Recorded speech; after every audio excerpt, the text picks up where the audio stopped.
ابو ہریرہ رضی اللہ عنہ سے روایت ہے، نبی اکرم صلی اللہ علیہ وسلم نے فرمایا، میت جب قبر میں دفن کی جاتی ہے تو وہ لوگوں کے واپس لوٹتے وقت جوتوں کی آواز سنتی ہے۔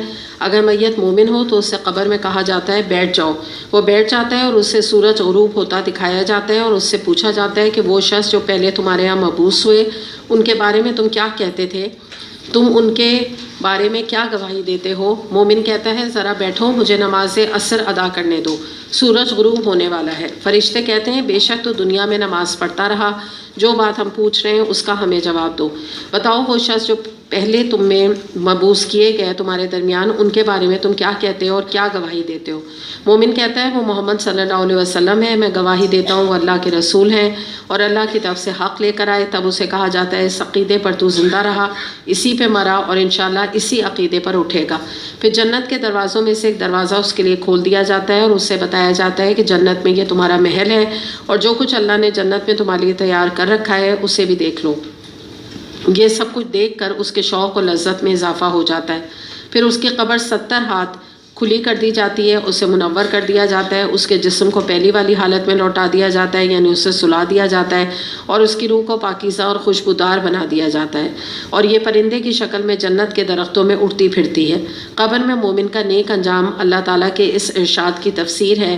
اللہ تعالیٰ اہل ایمان کو کلمہ طیبہ کی برکت سے دنیا اور آخرت کی زندگی یعنی قبر میں بھی ثابت قدمی عطا فرماتے ہیں۔ سورہ ابراہیم آیت نمبر 27 کی یہ آیت ہے۔ طبرانی، ابن حبان اور حاکم نے اس حدیث کو روایت کیا۔ تو اسی طرح سے ملتی جلتی حدیث ہم پہلے بھی پڑھائیں۔ اس والی حدیث میں جو سوال ہے وہ سب سے زیادہ ایمفسس کیا جا رہا ہے نبی کریم صلی اللہ علیہ وسلم کی بارے میں، بعثت کے بارے میں۔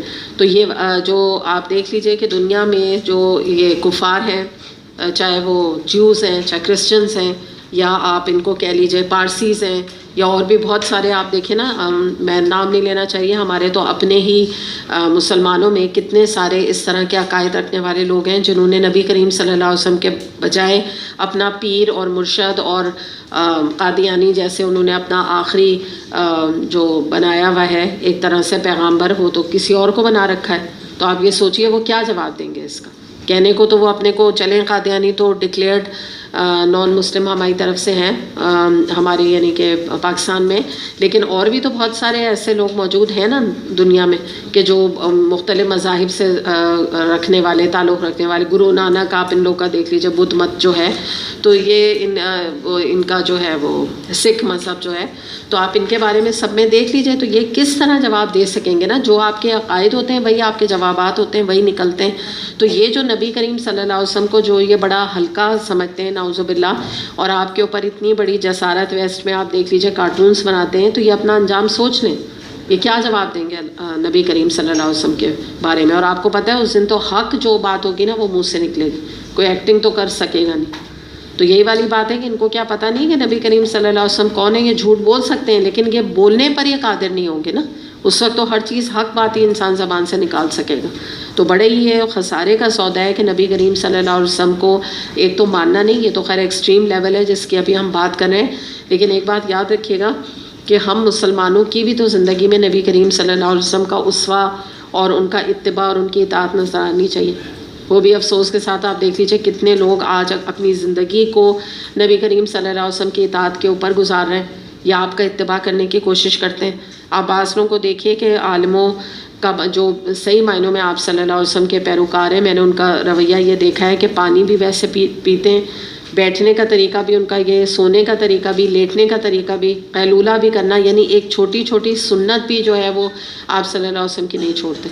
تو ہمیں بھی جب ہمیں بھروسہ امتی کی حیثیت سے نبی کریم صلی اللہ علیہ وسلم پر ہے کہ وہ ہماری شفاعت کریں، تو ہم نے ان کو کس حد تک ان کی بات کو سن رہے ہیں، ہم کتنی بات پر اتباع کر رہے ہیں ان کا، یہ ہمیں دیکھنے کی ضرورت ہے نا۔ ہمارے تو آپ دیکھیے اللہ معاف کرے غم کے مواقع اور شادی کے مواقع میں ہی ہماری جو قلعی ہے نا وہ کھل جاتی ہے کہ کیا ہمارا رویہ، کیا چیزوں کی پریفرنس۔ آج بھی دیکھ لیجیے جو آیات آئی ہیں ان میں ہم نے یہی تو بات کی نا کہ پریفرنس کیا ہے، یا تو ہمارے نفس کی ہے، میرا دل چاہتا ہے ایسا کرنے کا، یا کیا ہے کہ ہماری برادری، ہمارے آباء و اجداد اور ہماری رسم اور رواج ہے جن کی پریفرنس ہے۔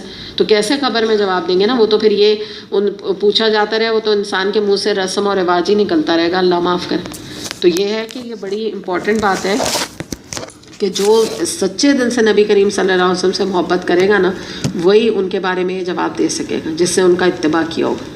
تو یہ بڑا سخت امتحان اس کو کہا گیا ہے.